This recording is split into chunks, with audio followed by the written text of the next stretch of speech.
Stop Visite Rwanda, c'est le slogan d'une pétition initiée par Jordan et Lionel, tous deux Congolais d'origine et supporters du Paris Saint-Germain. Ces deux frères demandent au club de la capitale de mettre fin à son sponsoring avec le Rwanda, le pays agresseur de la RDC. D'ailleurs, c'est un contrat ou un sponsoring qu'ils qualifient du partenariat de la honte. Mais est-ce que cette démarche va aboutir? Eh bien que cette pétition a déjà récolté plus de 50 000 signatures. On reviendra un tout petit peu sur la diplomatie sportive de la RDC. Peut-être que le sport pourrait aussi faire bouger les lignes.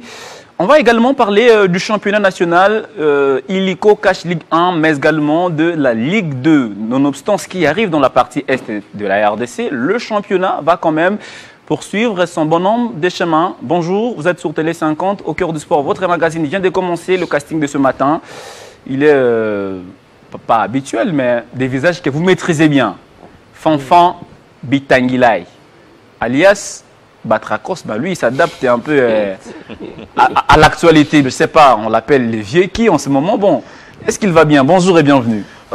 Merci Christian Boukaya, merci à tous les téléspectateurs parce qu'ils ont choisi de nous faire confiance. Comme vous nous avez invités, c'est une grande responsabilité. Donc bon week-end à tous ceux-là qui sont en train de nous suivre et qui vont devoir suivre toutes ces grandes émissions. Alors, peut-être en passant, je voudrais, avant que la parole ne tourne, on a été endeuillé, je dirais, le monde sportif de la RDC a perdu un des dirigeants qui a laissé certainement ses vestiges. Il s'agit bien sûr des Libano-Congolais Nazem Odroj. Ben, il est décédé au Liban, au Congo. Il a laissé quand même des traces parce que c'est grâce à lui que le Popo a remporté le Challenge Vodacom en 2002 en Afrique du Sud, mais également la Ligue nationale avec Magasuba Mohamed. Alors, tout à fait. Hein, si aujourd'hui on doit citer de noms, du côté du Football Club Saint-Éloi Lupopo, je pense qu'en dehors des Mouteba Mujedo, qui d'ailleurs avait amené Nazem Nazembe chez Lupopo, des Lito Moboti, des Moutamba, l'un des plus grands noms qui puisse exister en tant que dirigeant du Football Club Saint-Éloi Lupopo, c'est Nazem Odroj Nazembe, c'est Libano-Congolais qui est devenu Lualabé parce que il a dû prendre également la nationalité congolaise, raison pour laquelle il s'est même fait élire en 2006, en 2011 pratiquement, et pourquoi pas en 2019 et même lors de la dernière élection qui a eu lieu en RDC. Nazem qui est arrivé comme étant opérateur économique aux côtés d'Elito Moboti. Pour ceux-là qui connaissent Sokodam, il a été là-bas, c'était pratiquement lui le PDG, donc le président directeur général. Et puis après,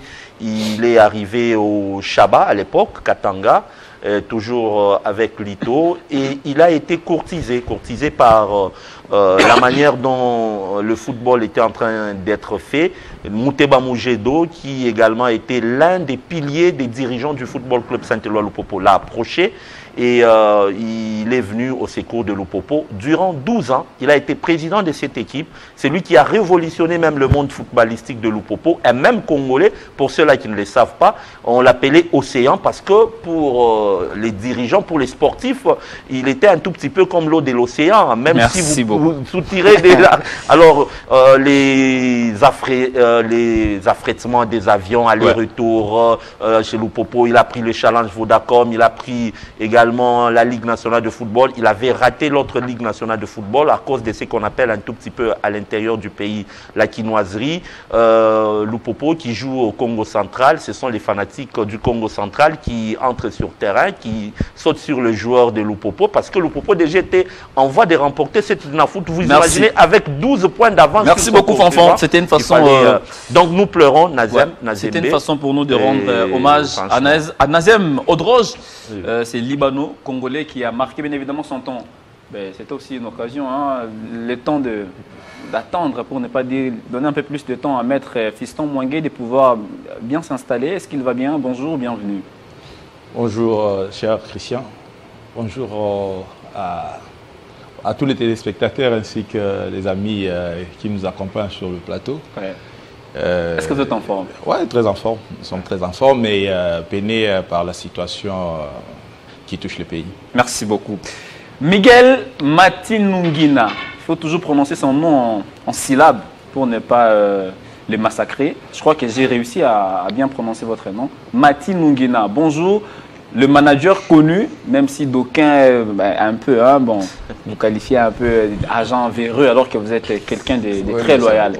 Bonjour à vous et bienvenue. Oui, mais ça date. On a déjà traversé de l'autre côté de la barrière. Aujourd'hui, je pense qu'on a bien compris mes intentions. Et oui, c'est Miguel Matinungina, Monsieur Miguel Matinungina, s'il vous plaît.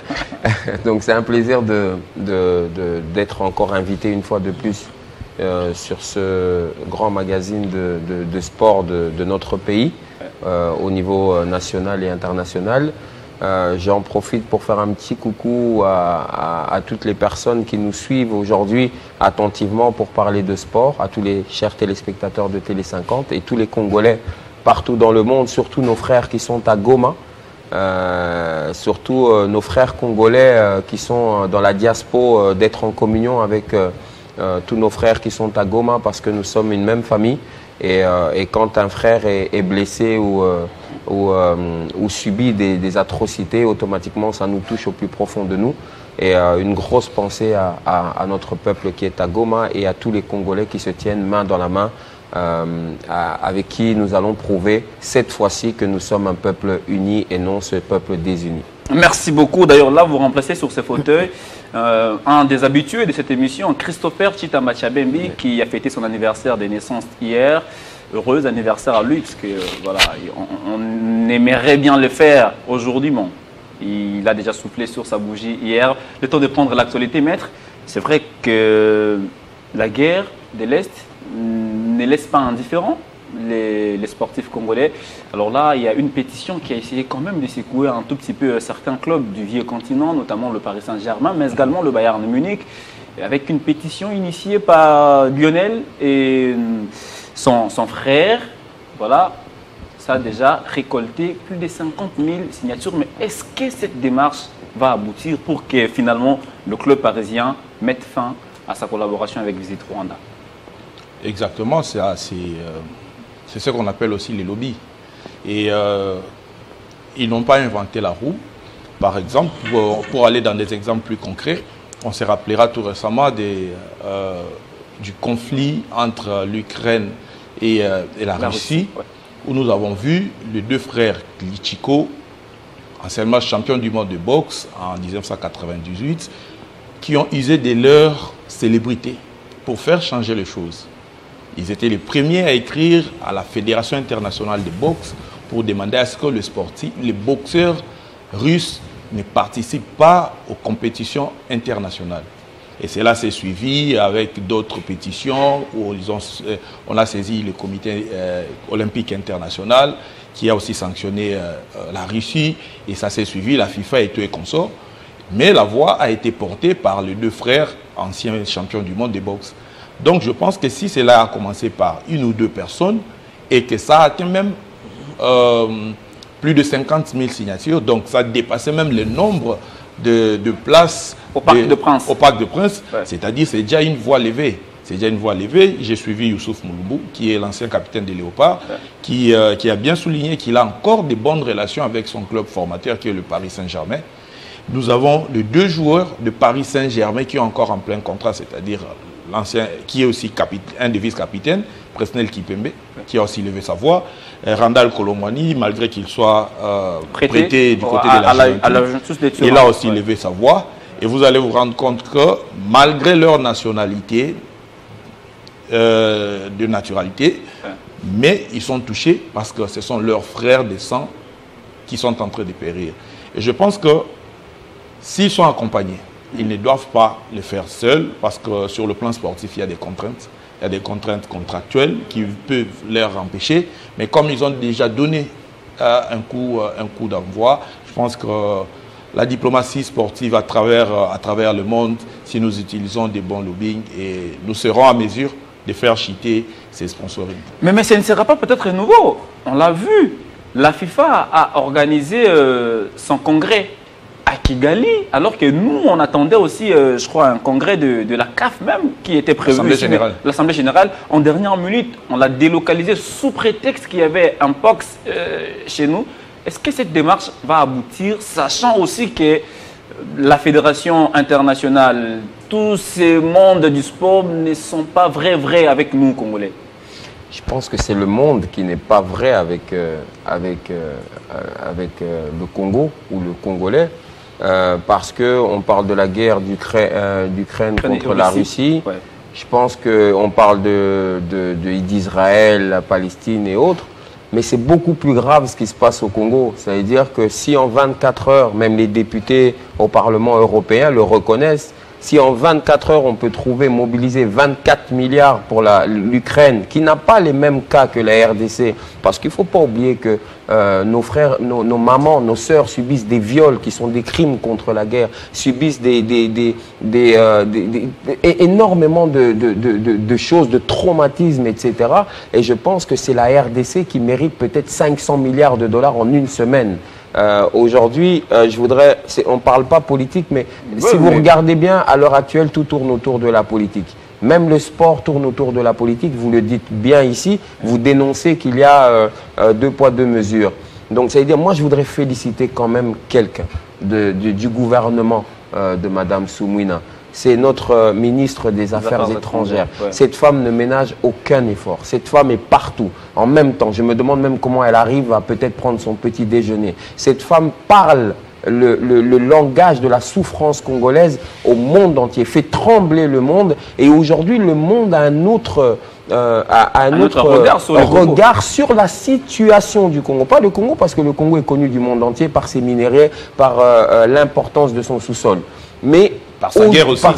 Non, parce que sa guerre est ignorée. Le monde aujourd'hui n'ignore plus ce qui se passe et aujourd'hui les voix commencent à se lever. Mais je suis tenté de vous poser cette question. Est-ce que les sportifs vont réussir là où peut-être les politiques n'ont pas réussi à faire bouger les sportifs, on doit se regarder droit dans les yeux, on a toujours échoué. Parce que ce soit en termes de résultats, en termes de développement, en termes d'infrastructures, nous n'avons jamais été à la hauteur alors que nous avons déjà eu des sportifs à la tête des ministères des sports. Notre fédération a déjà eu un président qui a été président intérimaire de la CAF, de la FIFA, comité exécutif de la CAF, de la FIFA. Donc ça veut dire on a eu des personnes, on a eu des statuts dans notre pays qui auraient pu changer les choses en termes sportifs. Aujourd'hui, nous sommes obligés de regarder ce qui se passe au niveau politique, parce que si la politique ne stabilise pas, il n'y aura pas de sport. D'ailleurs, dans votre programme ici, dans votre invitation, on va en parler de ce qui va se passer. Parce que s'il n'y a pas la paix, il n'y a pas de sport. Alors, je pense que Presnel Kimpembe, Madame la ministre, il y a la pétition, il y a toutes ces choses. C'est très bien. Chacun doit faire ce qu'il faut de son côté. Mais le plus important, je pense que là, nous sommes face à nos responsabilités. C'est l'unité. Et on voit bien que même pendant cette période compliquée, nous ne sommes pas unis et le monde entier sait que nous ne sommes pas unis.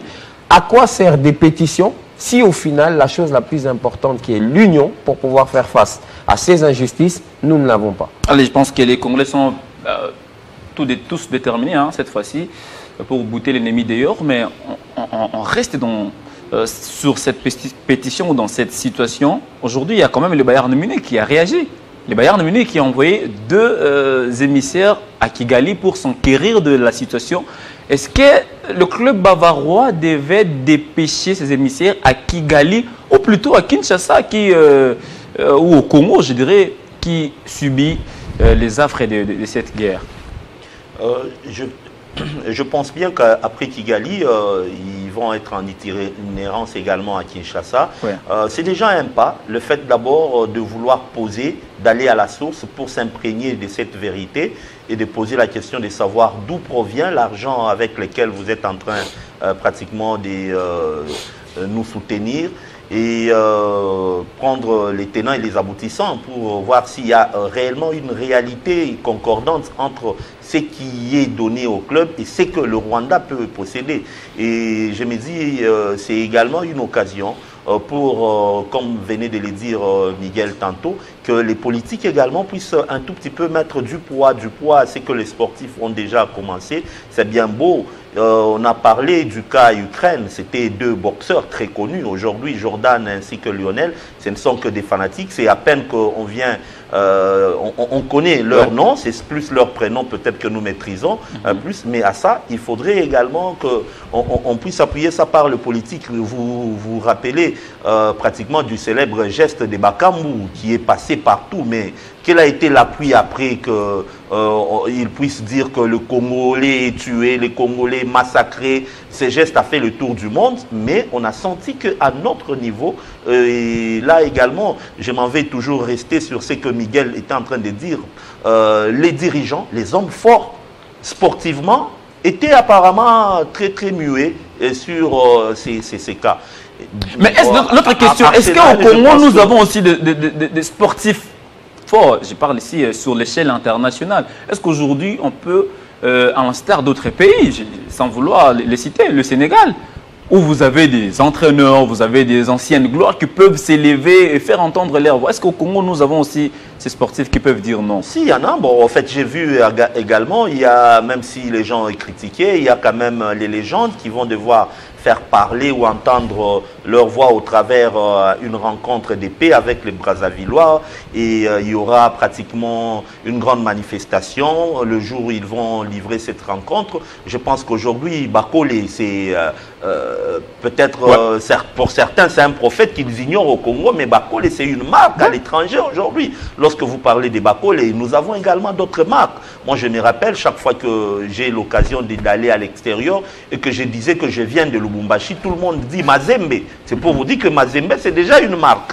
Le tout-puissant Mazembe Anglebert, une équipe qui est arrivée en finale de la Coupe du Monde des clubs, c'est connu, médiatisé par la FIFA. Il y a plusieurs personnalités, il y a plusieurs joueurs qui ont changé de nationalité. Il a parlé ici de toute une ribambelle. Je ne peux pas ignorer Claude Makelele, par exemple, qui a fait également son passage au Paris Saint-Germain. Donc il y a autant de sportifs qui sont là et même des dirigeants sportifs qui peuvent s'éliguer pour que nous puissions faire entendre cette voix au niveau des instances sportives internationales. Mais est-ce qu'on n'est pas... Une seconde juste sur la question que tu as dit. Juste sur la question que tu as dit, je voudrais juste renchérir.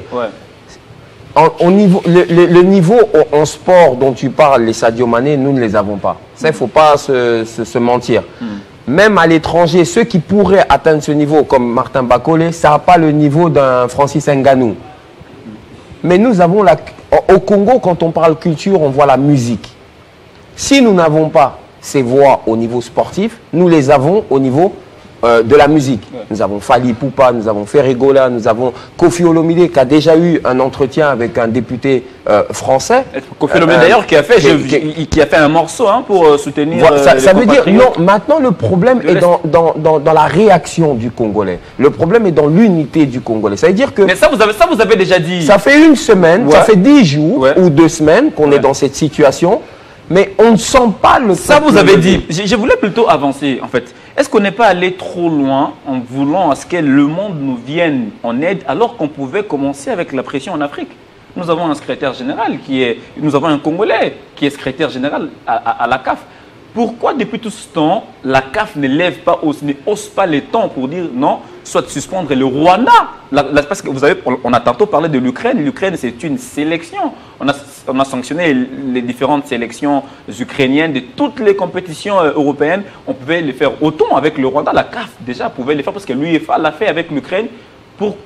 Comment comprendre les silences de la CAF depuis tout ce temps? Cher Christian, ici, nous parlons de la diplomatie. Ouais. Dans la diplomatie, il y a les forts, il y a les faibles. Et la diplomatie s'est construite aussi. Ce n'est pas d'un coup comme ça, parce que nous sommes tombés sur un problème, que notre diplomatie deviendra forte. Au moins, aujourd'hui, nous savons que nous avons quand même la chef de la diplomatie congolaise, qui est quand même forte par ses compétences. Mais est-ce que la diplomatie congolaise est forte? Dans la diplomatie sportive, déjà, on parle de la diplomatie sportive, dont on prend les sports qu'on utilise comme outil dans la coopération. Et dans la diplomatie sportive, c'est soit les acteurs, soit la nation. Soit on utilise les acteurs qui doivent être forts, soit c'est la nation qui est utilisée pour être forte. Je donne l'exemple. On a parlé de l'Ukraine. L'Ukraine, peut-être dans la diplomatie sportive, elle n'était pas forte. Mais l'Ukraine a quand même des acteurs forts qui sont les 2 champions du monde, qui sont restés dans les circuits et qui ont pu bouger les lignes contre la Russie. On peut prendre dans d'autres pays, ils existent. Ouais. Comme on pouvait dire aussi, paix à son âme, Mutombo Dikembe pouvait aussi bouger des lignes, parce que c'est vraiment quelqu'un qui est très connu et respecté aux États-Unis et dans le monde du basketball. Mais est-ce que nous avons encore ces acteurs-là aujourd'hui? Je suis en train de est-ce que nous avons ces acteurs-là? Mais si nous n'avons pas ces acteurs-là, nous devons avoir quand même une nation forte dans la diplomatie sportive. Aujourd'hui, je vais vous choquer. Le Maroc a tout raflé. Si on met on met sur la table d'élection, là où se mettra le siège de la CAF, le Maroc va encore rafler. Parce que le Maroc a aujourd'hui, l'association des clubs africains, le Maroc a aujourd'hui, et là, le Maroc a arraché à la France le bureau régional de la FIFA pour l'Afrique.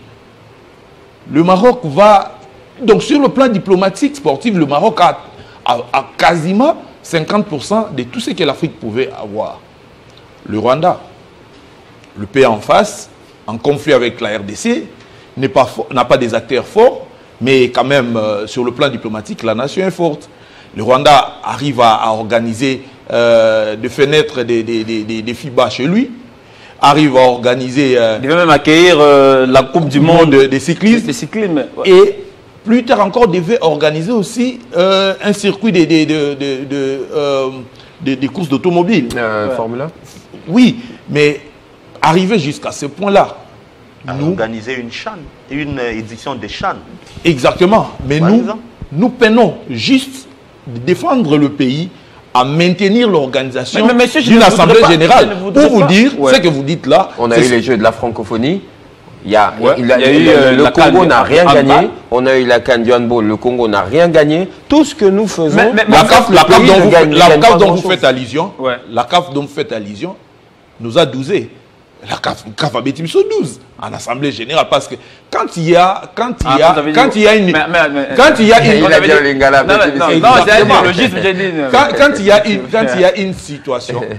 une situation de santé qui touche la communauté, comme a été le cas des pandémies de Covid, quand nous voyageons, quand nous sortons de la ville de Kinshasa pour l'étranger, nous passons par des examens. Mais pour le cas d'Impox, est-ce que avez-vous vu? D'ailleurs, l'OMS avait déjà dit que ce n'était pas une urgence sanitaire mondiale. Pourquoi la CAF avait accepté?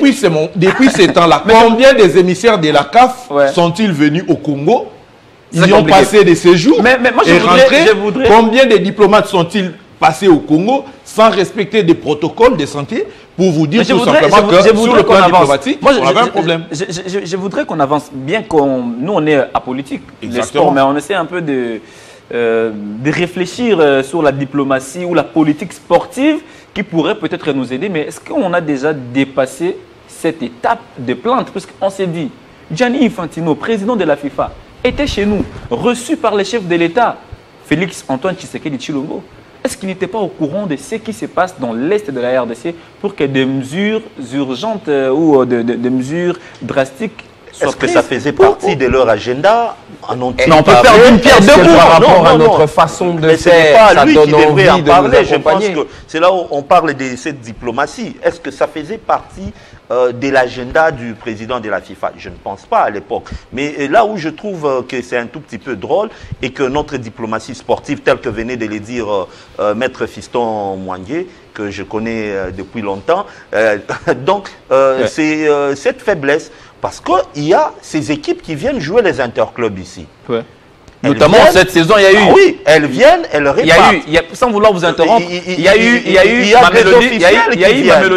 des officiels qui viennent. Mais pourquoi est-ce que la CAF a pu simplement refuser qu'une assemblée qui prendra 2 ou, je ne sais pas, tout au plus 1 ou 2 ou 3 jours, de se tenir à Kinshasa, loin d'ailleurs, je peux dire, des sites, des prédilections ou encore des endroits où les populations sont tellement frappées par cette maladie.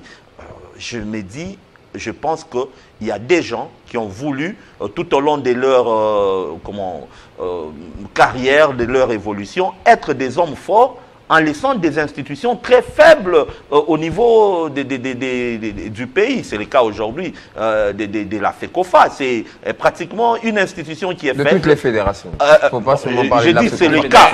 Non, je dis c'est le cas. Je dis c'est le cas de la FECOFA. Parce qu'aujourd'hui, quand même, avec la boxe, je pense que l'UEE est devenu vice-président quelque part. Et avec il a même joué l'intérim pendant... il booste, mais avec lui, je pense que peut-être qu'on pourrait avoir des résultats plus concluants. Moi, je pense que c'est pas la responsabilité tout simplement des fédérations. Affaire des diplomaties, c'est une affaire de l'État. Il y a un suivi qu'il faut, exactement. Avoir. Aujourd'hui, les championnats tanzaniens, quand on tirait au sort un club congolais, un club tanzanien, on fêtait en avance. Parce qu'on savait déjà que... C'est plutôt le contraire aujourd'hui. Mais aujourd'hui...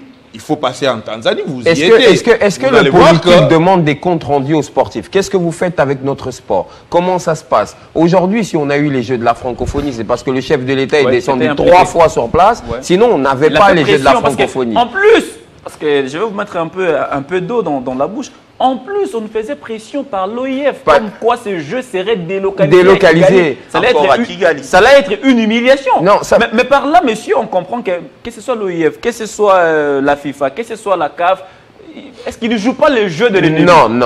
Il n'y a aucun ennemi. L'ennemi, c'est nous-mêmes. Ça veut dire que nous ne faisons rien pour accompagner l'évolution des choses et une organisation comme la CAF ou la FIFA ne peut pas se permettre de donner une organisation aussi importante à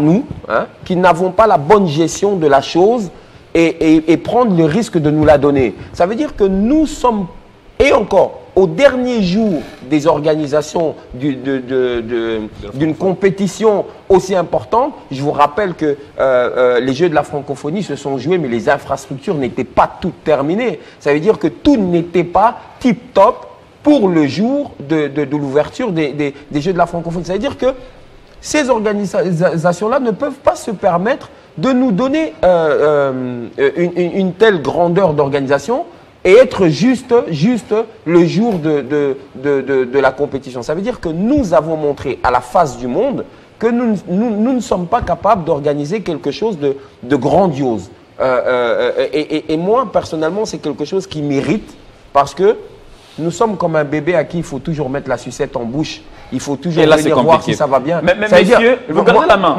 Vous gardez la main. Moi, je pense, je reviens sur la question que je vous ai posée. Est-ce que cette étape n'est pas déjà vétuste ou dépassée, puisqu'on a fait entendre notre voix lors du match de demi-finale contre la Côte d'Ivoire.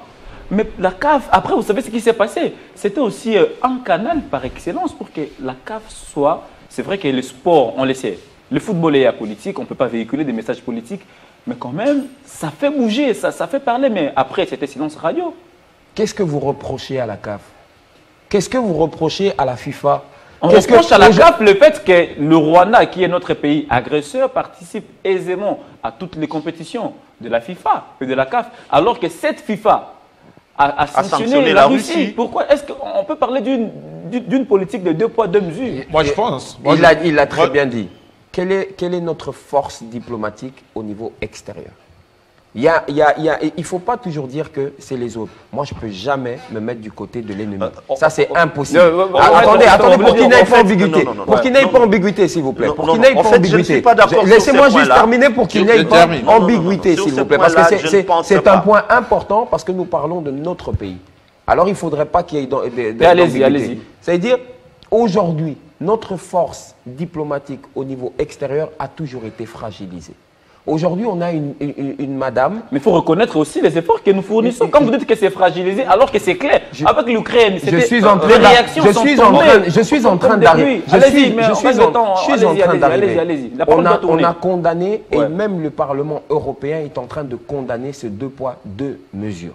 Nous attendons ce qui va se passer après ce qui est en train de se passer à l'heure actuelle. Mais il faut se dire qu'il y a un avant cette situation.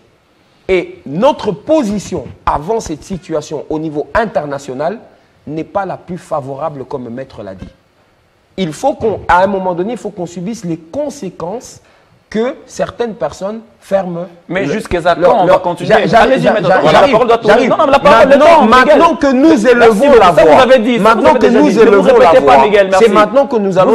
Ça, vous avez déjà dit. Ne vous répétez pas. Moi, je pense. Il y a toujours le début de toute chose. Comme je l'ai dit, même toutes ces organisations, FIFA, CAF et consorts, comme je l'ai dit, il y a des nations qui sont très installées dans la diplomatie sportive au sein de ces institutions où il serait très difficile d'échanger certains avis.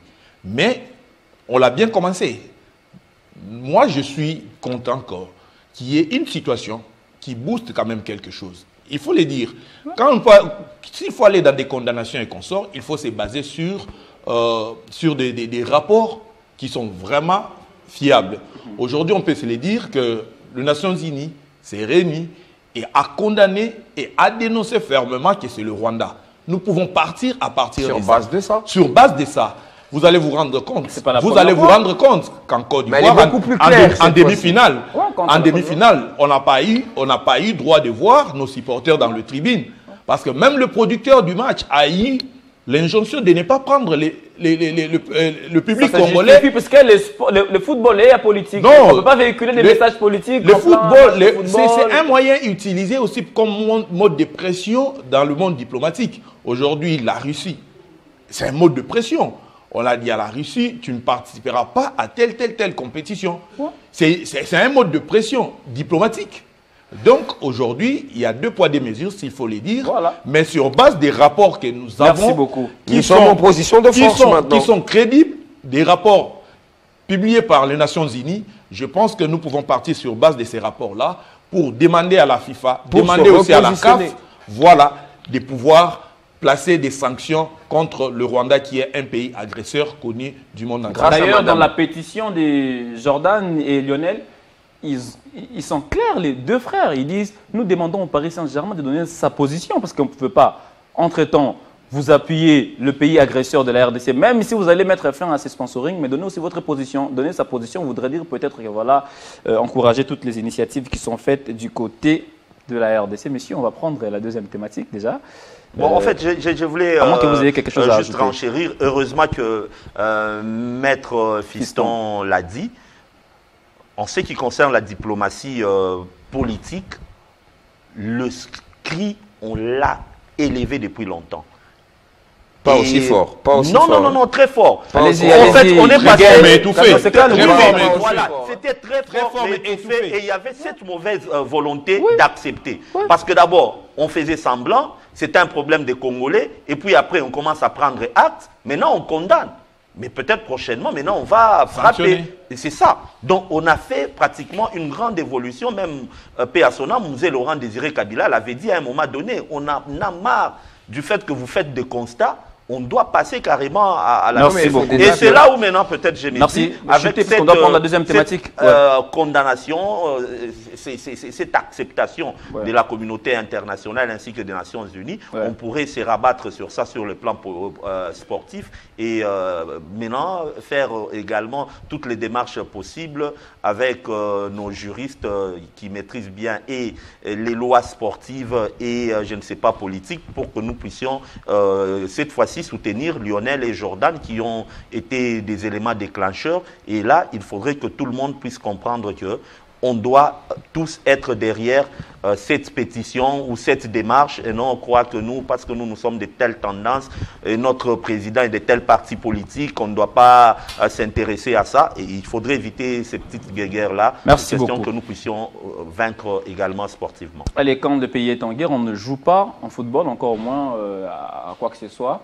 Ça voudrait dire que nous devons, même nous sur ce plateau, on peut pas y être et quand ça crépite à gauche ou à droite, on devrait, maintenant, avant d'être journaliste, on est d'abord patriote. Ça veut dire qu'on commence par être patriote avant de devenir journaliste. Ça veut dire, autant la FIFA, l'UEFA ont sanctionné la Russie, le club russe, tout ça, de toutes les compétitions. La CAF, dans un premier temps, devait d'abord le faire en attendant, parce que quand on est 10 mots, qui n'est 10 mots ?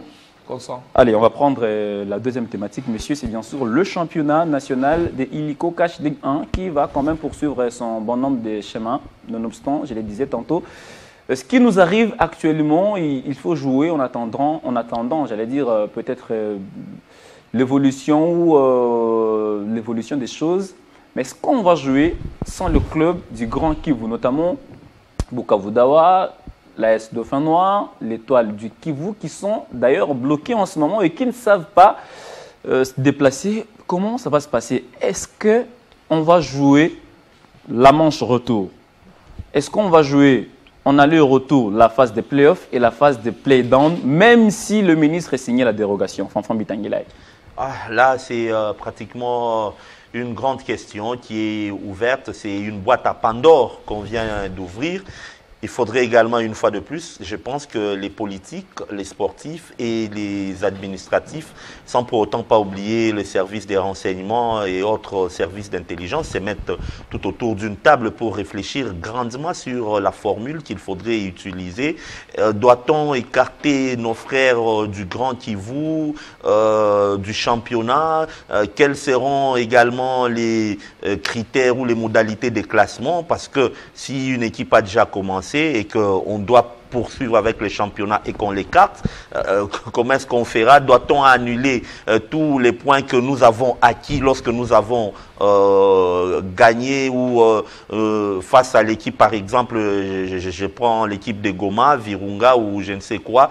Donc autant de questions, et je me dis, pour moi, il est grand temps qu'on puisse réfléchir parce qu'on prend toujours beaucoup de temps avant de réfléchir sur des situations auxquelles on pourrait trouver des solutions très rapidement. Aujourd'hui, nous sommes samedi, il y a un calendrier sûrement qui sera encore publié dans le jour à venir et nos amis du Conor, nos amis de club, parce qu'il y en a encore qui sont ici à Kinshasa.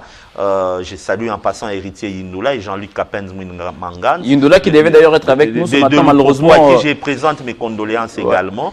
Et donc, c'est pour moi une occasion de réfléchir pour qu'on puisse songer à quoi est-ce qu'on doit aboutir, qu'est-ce qu'on devrait faire. C'est un cas de force majeure.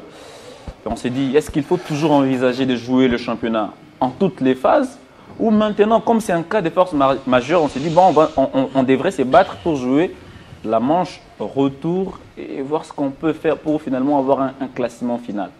Que doit-on faire exactement? Moi, je pense qu'il faut jouer. Il faut jouer parce qu'on se découvre dans des difficultés. Ça ne sera pas plaisant que les championnats s'arrêtent tout le temps comme ça et que certains clubs pensent qu'on favorise les autres. Et les autres pensent qu'ils n'ont pas place à accéder à certains niveaux parce qu'il y a certains clubs qui se positionnent déjà. Moi, je pense que le championnat doit se jouer. Et déjà, je suis écœuré déjà de voir que nous sommes la seule nation qui a pu faire le stage alors que la CAF avait reporté. On a dit que les programmes étaient déjà réalisés. Et pendant ce moment-là, je pense que tous ces efforts-là pouvaient être concentrés au championnat. Et donc, moi, je pense que nous devons y aller. Ce n'est pas la première fois qu'on bénéficie de la dérogation. Ce n'est pas la première fois. Déjà, Mazembe, le plus grand club congolais, ne participera pas à la Coupe du Monde de clubs qui se tiendra aux États-Unis. Donc, il n'a pas de raison. Mazembe, Maniembe et consorts ne sont pas en course des compétitions africaines. Nous sommes tous à la maison. Personne n'a une invitation d'un tournoi international. Donc, il n'y a pas de bonnes raisons d'échapper, de dire problème de dérogation et consorts. Déjà, les championnats, nous les commençons en retard. Même si nous terminons en retard, ça va rejoindre même la date du démarrage des championnats. Donc, moi, je pense que ça va se jouer. Et pour les clubs qui se retrouvent dans des zones de conflit, moi, je pense que c'est un autre moyen de faire encore la pression auprès des instances du football international, de dire, de nous trouver la solution, comment faire sortir ces clubs de ces coins pour jouer au foot. Parce que la diplomatie doit aller dans tous les sens. Ces clubs-là ne sont pas des parties impliquées dans le conflit, mais ils sont des victimes parce que ce sont des Congolais qui travaillent, dont on est en train de priver leur travail. La FIFA et la CAF doivent trouver la solution. Et pendant ce temps, je me rappelle qu'un club qui avait battu même le Real de Madrid en Ligue des Champions, un club ukrainien, qui s'est retrouvé dans le coin où il y a la guerre entre l'Ukraine et la Russie. Mais ce club-là a bénéficié du soutien de l'UEFA et le club a continué à jouer à la Ligue des Champions européenne. Et le football ukrainien ne s'est jamais arrêté. Pour preuve, Moukoko Amal Et c'était récupéré à un moment donné là-bas. Mais ça joue. Exactement, ça joue. Pendant que ça tirait, Moukoko a mal. Il suffit d'aller checker dans des sites des paris sportifs. Vous allez trouver que les clubs ukrainiens sont en train de jouer et les résultats sont publiés. Donc, ça ne doit pas être une raison de dire que le football doit s'arrêter parce que 3 clubs engagés dans la Ligue nationale. Est-ce que maintenant on risque de prendre cette situation où les climats qui prévaut dans l'Est de la RDC comme étant une raison pour dire que voilà, on voulait faire ceci, on n'a pas pu, parce qu'il y a eu cette agression rwandaise où déjà avant même cette situation, notre championnat est pataugé un tout petit peu parce qu'on attendait la fin de la manche aller qui traînait, les calendriers de la manche retour. À chaque fois qu'il était publié, le CONOR demandait à la COGES de surseoir à toutes les activités. Et maintenant, cette situation nous arrive. On s'est dit, on ne va pas trouver des excuses. On devrait s'assumer.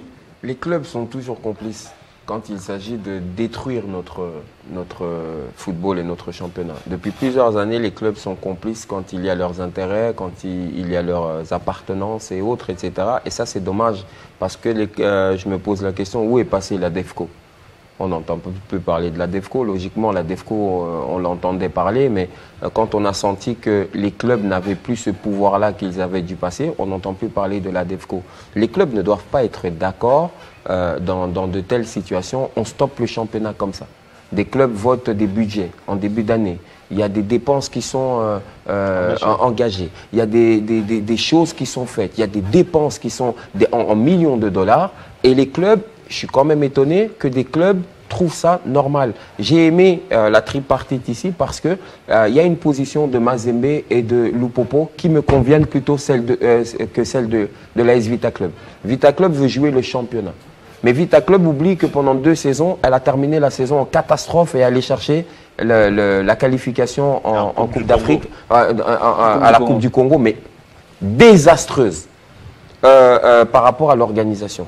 J'aime la position de Mazembe et de Lupopo parce que c'est la position des grands clubs. Ça veut dire qu'il faut qu'on ait un début et une finalité.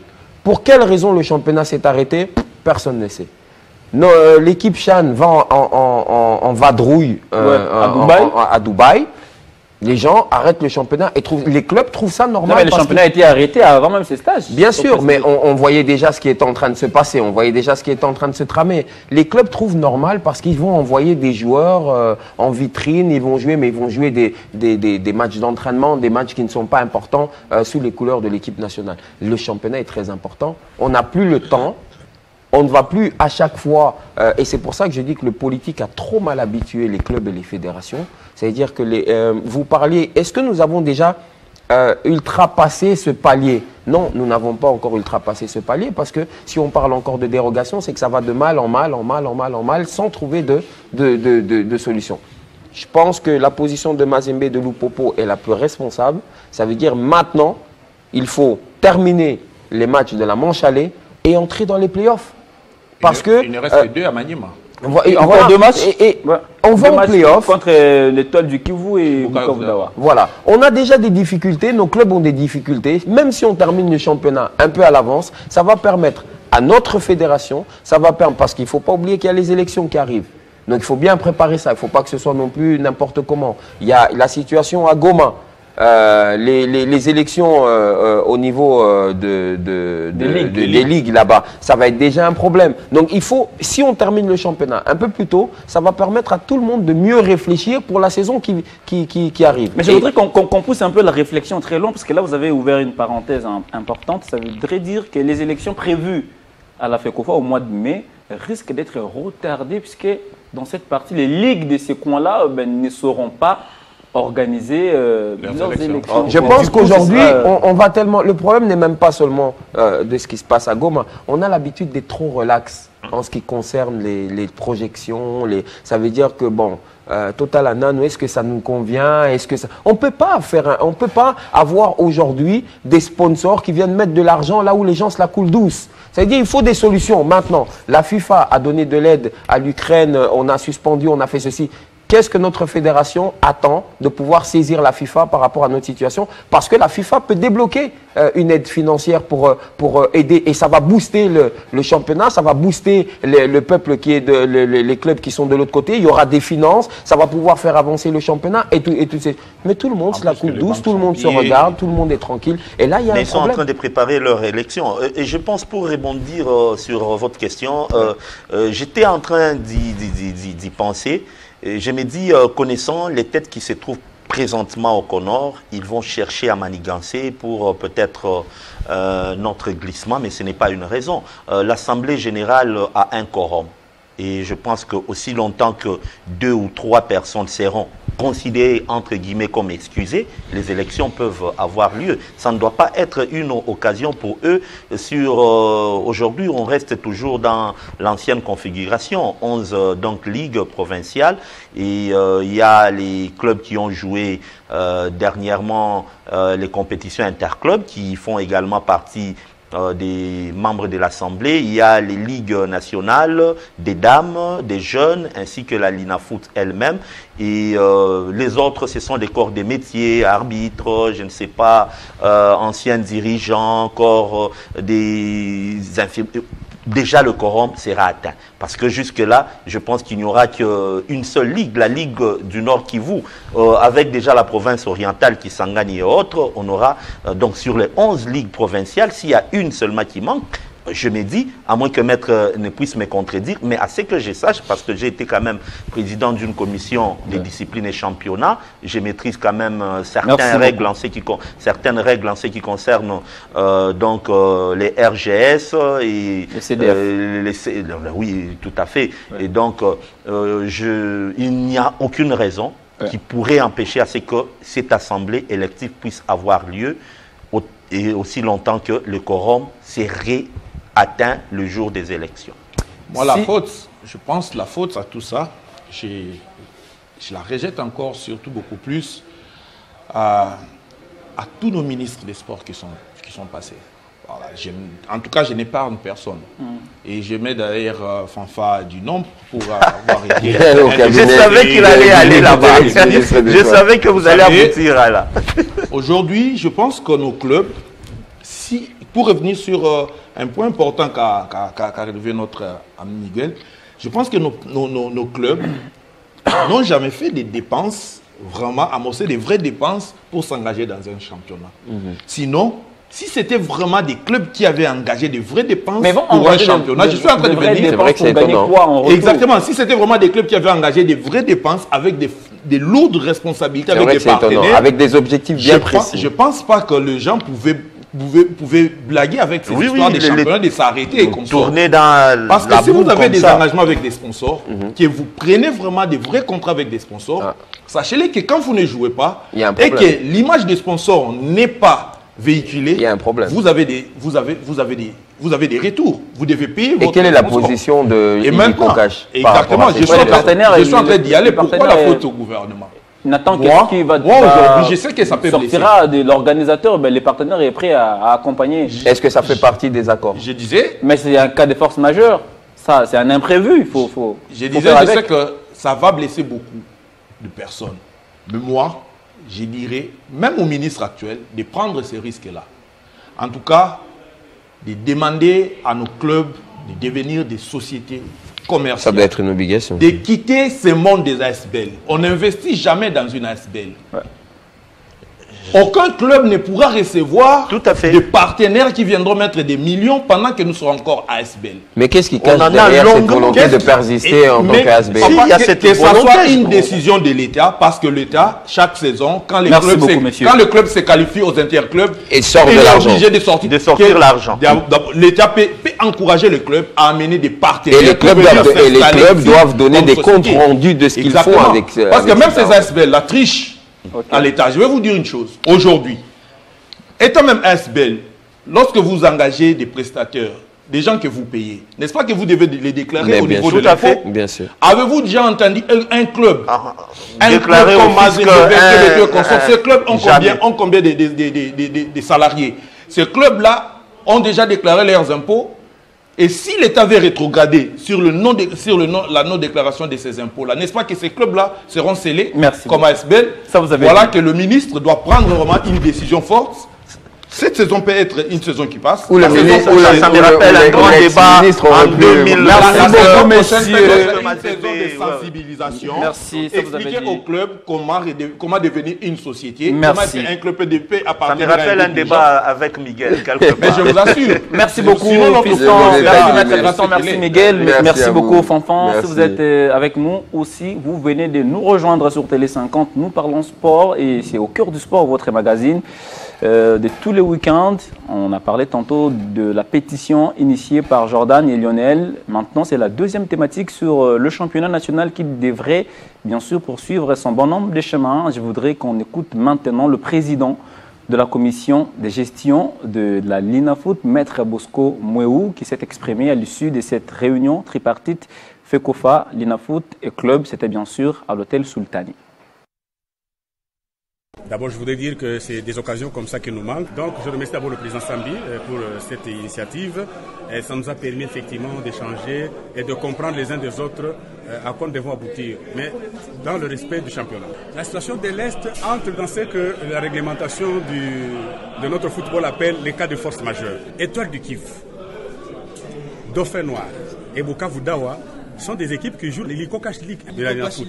Et donc, nous n'allons pas les exclure. Nous disons que cette situation, elle est encore temporelle. Elle est arrivée, personne n'a prévu tout ça. Mais au-delà de ça, nous devons continuer à jouer au football.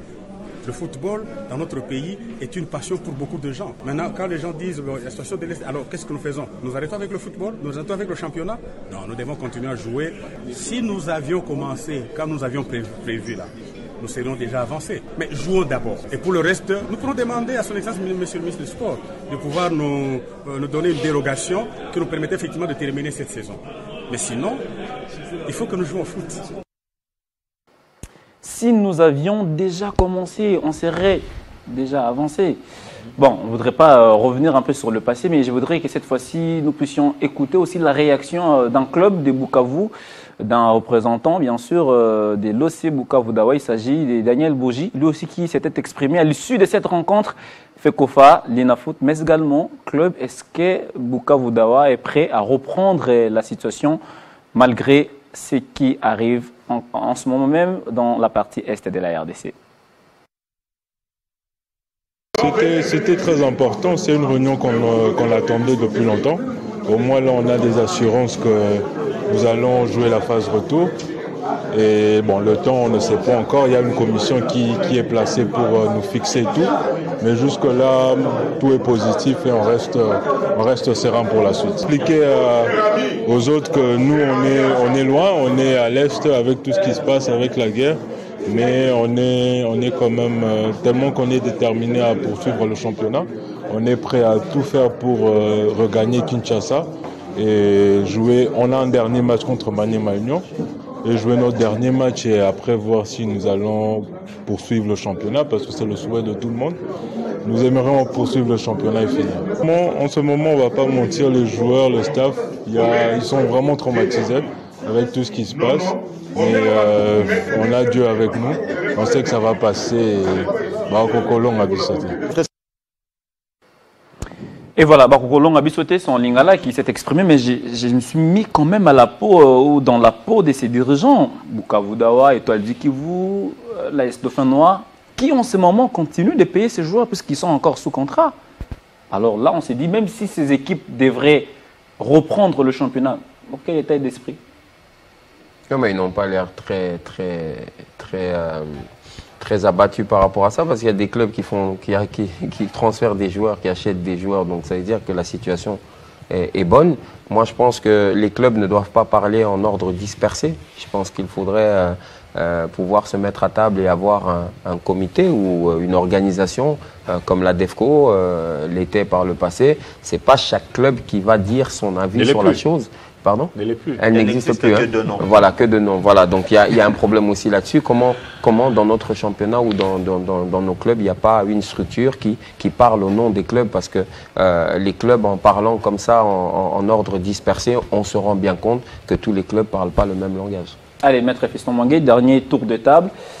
on s'est dit, on reprend, mais en attendant, avant que les clubs de l'Est puissent trouver les moyens ou les voies et moyens de pouvoir se déplacer, qu'on reprenne quand même peut-être avec le groupe A, où il n'y a pas assez de problèmes. Dans un premier temps, ceux qui sont dans le groupe A, Kasaï, Katanga, Lualaba, peuvent jouer en attendant peut-être, parce que là on risque de perdre encore le jour et ça risquerait de nous coûter, même si on nous donnait une dérogation, ça risque d'être compliqué. Donc le mieux à faire, c'est lancer déjà le championnat, même dans le groupe A, en attendant quelques matchs aussi dans le groupe B, le temps que la situation revienne à la normale. Mais moi, je vous assure que le club de l'Est vont quitter la partie des conflits, parce que déjà, il y a tout moyen de les faire sortir de là. Déjà, je l'ai dit ici, si la fédération écrit à la FIFA et à la CAF, je vous assure que... Il y aura des solutions. Je vous assure que ces garçons quitteront la ville à pied comme ça et prendre leurs moyens de transport sans être inquiétés. Je vais vous rappeler que la Ligue 2 se joue dans la Ligue 2 de l'Est se joue dans une zone de conflit. Oui. Les gens quittent de l'Ituri vers Kisangani par véhicule, Beni également, par Beni où ça chauffe dans tous les sens, mais ils passent quand il s'agit vraiment des athlètes, ils passent et puis ils arrivent à leur lieu de travail. Et puis dans tous les sens, je vous assure que par moyen diplomatique, par n'importe quel moyen. Déjà là, hier, l'administration Trump avait déjà donné l'injonction de réouvrir l'aéroport de Goma pour que les avions humanitaires puissent descendre. Ouais. Et à tout moment, ils peuvent prendre l'avion humanitaire pour des raisons purement sportives, pour qu'ils se rendent ici à Kinshasa, soit à un site qu'ils auront choisi où ils se sentiront beaucoup plus à l'aise. Et je pense que l'option déjà prise pour reprendre le championnat, tel que soutenu par les sponsors du championnat. Et je pense que ce n'est pas anodin qu'un sponsor qui met beaucoup d'argent et qui ne soit pas trop sûr et qu'il vienne garantir qu'il est capable de faire sortir des clubs d'une zone à une autre, de venir donner des garanties gratuitement comme ça. Et je suis sûr que c'est tel que la décision prise d'installer déjà une commission pour vite travailler sur le calendrier soit une bonne raison de nous prouver que les équipes vont quitter l'Est pour une zone qui va le permettre d'accueillir. Et on devrait... Oui, ça s'est déroulé, je pense, en 2003 ou 2002, grâce aux avions des humanitaires. Il y a des équipes qui ont joué les championnats nationaux. Et même les boxeurs, je pense, il y a une équipe de basket également qui avait joué un championnat national, qui était du côté pratiquement des rebelles, et grâce aux avions des humanitaires qui avaient pu joindre le côté loyaliste, comme on peut le dire. Et pour ces championnats, je pense que Bosco Mouéou, qui passe être d'ailleurs le président qui a battu les records de longévité à la tête de la Ligue nationale de football. C'est un brave, d'abord je l'encourage, et il se bat. Il se bat même 2 fois contre ceux-là qui l'ont placé, qui, comme qui dirait, sont en train de lui mettre le bâton dans le roue pour ne pas avancer. Je vois à moi une image illustrative que j'ai vue sur les réseaux sociaux, la RDC. C'est comme qui dirait, vous cherchez à monter, mais il y a pratiquement un escalier, une échelle qu'on est en train de dérouler pour que vous ne puissiez pas avancer. Bosco Mouéou, c'est peut-être également l'homme à battre qui est l'une des têtes qui peuvent faire mal aux prochaines élections. Et lorsque vous l'entendez parler, c'est quelqu'un qui a le souci du football, qui a le souci que tout se passe bien, qui a également le souci de vendre son image, mais qui se sent limité un tout petit peu par certaines personnes dont il tait les noms pour des raisons que lui-même est en train de connaître ou maîtrise bien. Le championnat peut se poursuivre. La volonté, voilà tout ce que nous demandons à tous ces dirigeants, mais également la volonté du côté des clubs, parce qu'il y a des clubs, comme on l'a dit. Je pense qu'on en a longuement parlé ailleurs avec Miguel. On avait dit aussi longtemps que ces clubs-là trouvent que être ASBL est à leur avantage, eh bien, le football congolais ne sera jamais professionnel. Mais ils peuvent rester ASBL, mais qu'ils remplissent leurs responsabilités. Aussi longtemps. Mais qu'ils remplissent leurs responsabilités. Ils sont en train de créer ces clubs-là avec un autre agenda qui est celui sportif. et que peut-être le club ait une couverture, c'est également un problème. On a vu des équipes comme Sangaba Lende aujourd'hui pour des raisons... Merci beaucoup, messieurs. Ça a été déjà dit. Les grands mafieux ont réussi à bien vivre. Merci Miguel, merci Fanfan, merci d'être venu. Mais si les gens créent le football pour faire vivre leur raison, mais ils doivent bien le faire, professionnaliser peut-être aussi, comme les Milan. Dans le principe de cette émission, généralement, on ne parle pas après. Quand le présentateur prend la parole, après lui, personne n'est dit mot. Oui, mais c'est toi qui nous invites aussi. C'est la règle de l'émission. C'est toi qui nous invites. C'est la règle dictatoriale. Merci beaucoup Fanfan d'être venu, merci beaucoup. Merci à toi, merci à toi. Maître Fiston Mouangué, bloqué dans les embouteillages ce matin, mais qui s'est battu, j'allais dire, comme un diable dans le bénitier pour arriver jusqu'ici et pour nous apporter un peu des éclaircissements par rapport à ce qui se passe, par rapport bien évidemment à cette pétition initiée par Lionel Jordan. On devrait voir jusqu'où ira cette pétition. Est-ce que cette pétition va bouger? Le PSG va bouger les lignes du côté du Bayern Munich, mais également du côté d'Arsenal. Nous sommes là, nous allons attendre et réfléchir bien évidemment à haute voix. Alors, c'est le week-end sur Télé 50. Alors, on va faire honneur à un téléspectateur, un des fidèles, qui nous suit régulièrement. On le voit en image, qui fête son anniversaire de naissance. On lui souhaite plein de bonnes choses. Heureux anniversaire à lui. C'est une des fidèles téléspectatrices de Télé 50, mais également fan de cette émission au cœur du sport. Ça n'arrive pas tous les jours. Merci messieurs d'être venus. On se retrouve déjà la semaine prochaine. On espère que la situation dans l'Est de la RDC redeviendra normale d'ici là. Il y a également le secrétaire des journalistes sportifs du Grand Katanga, Guy Kalenga, qui fête son anniversaire. Heureux anniversaire également à lui. L'émission est terminée. Vous allez la trouver en ligne sur Banamboka Congo, c'est bien sûr sur YouTube. On se retrouve la semaine prochaine avec le même plaisir, la même ambiance et surtout à la même adresse. C'est bien sûr sur Télé 50. À très bientôt.